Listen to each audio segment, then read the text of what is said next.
Toba catastrophe. 74,000 years ago, on an island we now call Sumatra, the Earth tore itself open. The Toba supervolcano erupted with a force the modern world has never witnessed. On the Volcanic Explosivity Index, it scored an 8, the highest possible. To understand what that means, consider that Mount St. Helens in 1980 was a 5. Toba was 1,000 times more powerful.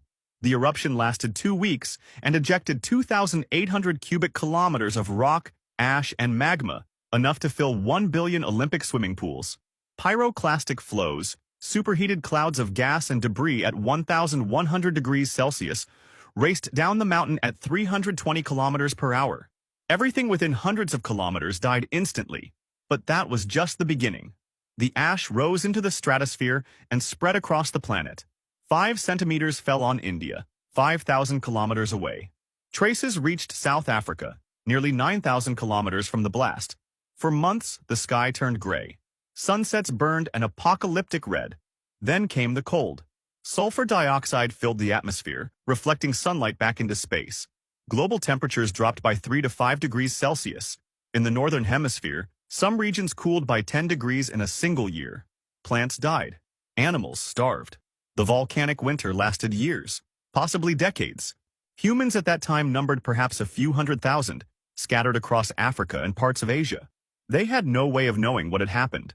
They only knew that the sun had vanished, the plants had withered, and the animals they hunted were disappearing. The population collapsed. Genetic studies suggest that humanity was reduced to somewhere between 1,000 and 10,000 breeding individuals. Some researchers believe as few as 1,000 mating pairs survived, a population so small it could fit inside a single sports stadium. We came within a few hundred people of vanishing entirely. This is called a genetic bottleneck. And we weren't alone. Chimpanzees, orangutans, gorillas, tigers, and cheetahs all show evidence of the same population crash around 70,000 years ago. The eruption nearly reset life on Earth. The survivors clung to coastlines, eating shellfish and whatever they could scavenge. They huddled together, shared resources, and developed tighter social bonds. Some scientists believe this pressure forged the cooperative instincts that would later define our species. Every human alive today, all 8 billion of us, descends from that tiny group of survivors. We are all children of a catastrophe we never knew happened. The volcano that almost ended humanity left behind a crater 100 kilometers wide. Today, it's filled with water. Tourists visit Lake Toba for its stunning beauty, unaware they're standing in the wound that nearly killed our species. The Black Death. In 1348, a father in Siena named Agnolo di Tura buried all 5 of his children with his own hands. There was no one left to help him. The gravediggers were dead. The priests were dead. His wife was dead. But he was not alone in his grief. Across Europe, millions were doing the same. The Black Death began with an act of biological warfare. In 1347, the Mongol army was besieging the trading port of Kaffa in Crimea. When plague began killing their soldiers, the Mongol commander loaded diseased corpses onto catapults and launched them over the city walls. Within days, Kaffa was infected. Genoese merchants fled on 12 ships, not realizing they were carrying death with them in the rats hiding in the cargo holds, and in the fleas hiding on the rats. When the ships reached Sicily in October 1347, most sailors were already dead. Authorities ordered the fleet away, but it was too late. The rats had escaped, the fleas had found new hosts, and the bacteria, Yersinia pestis, had begun its march across Europe. The disease moved with terrifying speed. By early 1348, it had reached Venice, Genoa, and Marseille. By summer, Paris and London. By 1350, Scandinavia and Russia. No corner of Europe was spared. The symptoms were unmistakable: fever and chills, then painful swellings, buboes, in the groin, armpits, and neck, black and oozing pus. Victims vomited blood, their fingers blackened with gangrene. Most died within days. Some went to bed healthy and never woke up. Cities became mass graves. In Florence, 80% of the population died in 4 months. Bodies piled faster than they could be buried. Huge trenches were dug, and corpses stacked tier upon tier, like merchandise on a ship. The living stopped mourning because everyone expected to die. People blamed the planets, poisonous vapors, and the wrath of God. Flagellants marched through cities, whipping themselves bloody. Others blamed Jews. 2,000 were massacred in Strasbourg alone. By 1353, The first wave had passed. The Black Death had killed between 25 and 50 million Europeans, up to half the entire population. In England alone, over 1,000 villages simply disappeared. The world that emerged was unrecognizable. With so few workers alive, peasants demanded higher wages. The feudal system cracked. The church lost its authority. The word quarantine was born, from the Italian quarantino, the 40 days ships waited before passengers could disembark. Agnolo di Tura survived. He lived to write his chronicle. And so many died, he wrote, that all believed it was the end of the world. The Cuban Missile Crisis. On October 27, 1962, a Soviet submarine officer sat in a metal tube surrounded by American warships. Depth charges exploded around him. The captain believed war had already begun. He ordered the nuclear torpedo armed. Soviet protocol required 3 officers to agree before launching. 2 voted yes, but Vasily Arkhipov voted no. You exist because of that vote. 13 days earlier, an American U-2 spy plane had photographed something terrifying. Soviet nuclear missiles being installed in Cuba, just 90 miles from Florida. Missiles capable of reaching Washington in just 13 minutes. The Cold War had suddenly become very, very hot. President John F. Kennedy faced an impossible choice. His generals demanded immediate airstrikes followed by invasion. But Kennedy knew the Soviets would respond.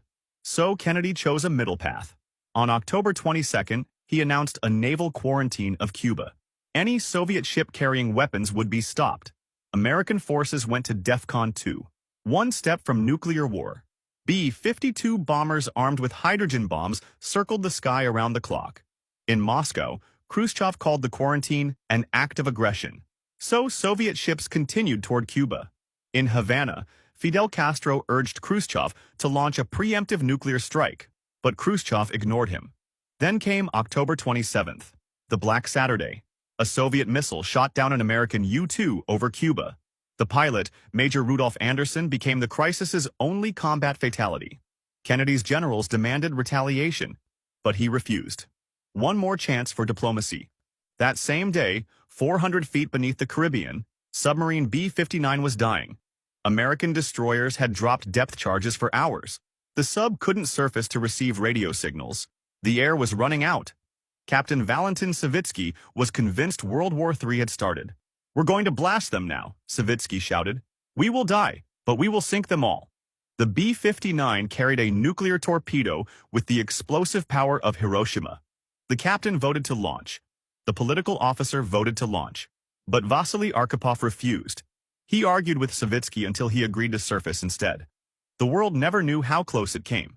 This story remained classified until 2002. The next morning, Khrushchev blinked. He announced the Soviet Union would dismantle the missiles. Kennedy promised never to invade Cuba and secretly agreed to remove American missiles from Turkey. 100 million Americans, 100 million Soviets. That was the estimated death toll if the missiles had launched. Within months, the superpowers installed a direct hotline between the White House and the Kremlin. The following year, they signed the first nuclear test ban treaty. Vasily Arkhipov returned to the Soviet Union and died in 1998. Most of the world never learned his name. Thomas Blanton of the National Security Archive later said it simply, "A guy called Vasily Arkhipov saved the world." Stanislav Petrov. At midnight on September 26, 1983, a screen in a Soviet bunker turned red. One word flashed: launch. Then another missile. Then another. 5 American nuclear warheads were heading toward the Soviet Union. One man had minutes to decide whether to start World War III. Stanislav Petrov was a 44-year-old lieutenant colonel in the Soviet Air Defense Forces. His job that night was to monitor the Oko satellite system, the Soviet Union's eyes watching for an American nuclear attack. If he detected incoming missiles, protocol was clear: report immediately to his superiors, who would launch a massive retaliatory strike before the American warheads landed. The system showed the highest level of reliability. There could be no doubt. The attack was real, but Petrov didn't move. "All I had to do was reach for the phone," he later recalled. "But I couldn't move. I felt like I was sitting on a hot frying pan." 3 weeks earlier, Soviet fighters had shot down Korean Airlines Flight 007 after it strayed into Soviet airspace, killing all 269 people aboard, including an American congressman. President Reagan had called the Soviet Union an evil empire. NATO was deploying new missiles in Europe. The Kremlin was convinced an American first strike was coming. And now, according to every screen in front of Petrov, it had arrived. But something didn't make sense. 5 missiles? If America wanted to destroy the Soviet Union, they would launch thousands, not 5. A first strike with 5 missiles was suicide. It would leave the Soviets plenty of weapons to retaliate. Petrov also knew the OCO system was new and not fully tested. The data had passed through all 29 security checkpoints too quickly, and ground radar operators were reporting nothing. He had perhaps 5 minutes to decide. If he was wrong, if the missiles were real, they would detonate on Soviet soil before anyone could respond. He would be responsible for leaving his country defenseless. Petrov made his choice. He picked up the phone and reported a system malfunction. Then he waited. 23 minutes later, I realized that nothing had happened, he said. It was such a relief. The missiles never existed. The OCO satellites had been fooled by sunlight reflecting off high-altitude clouds above North Dakota. A glitch no one had anticipated. The system had mistaken sunbeams for nuclear annihilation. Petrov was not rewarded. Acknowledging his actions would have meant admitting the Soviet early warning system was flawed. Instead, he was reprimanded for failing to properly document the incident in his logbook. He was reassigned, took early retirement, and suffered a nervous breakdown. The story remained classified for over a decade. Only after the Soviet Union collapsed did the world learn how close it had come to destruction. When asked years later whether he considered himself a hero, Petrov shrugged it off. I was just at the right place at the right time. He said he was the only officer on his team with civilian training. The others were military men taught to follow orders without question. If anybody else had been on shift, he believed, the alarm would have been raised. Stanislav Petrov died on May 19, 2017, in a small apartment outside Moscow. He was 77. The news of his death wasn't reported for 4 months. Most of the world still doesn't know his name, but everyone on Earth owes him their life.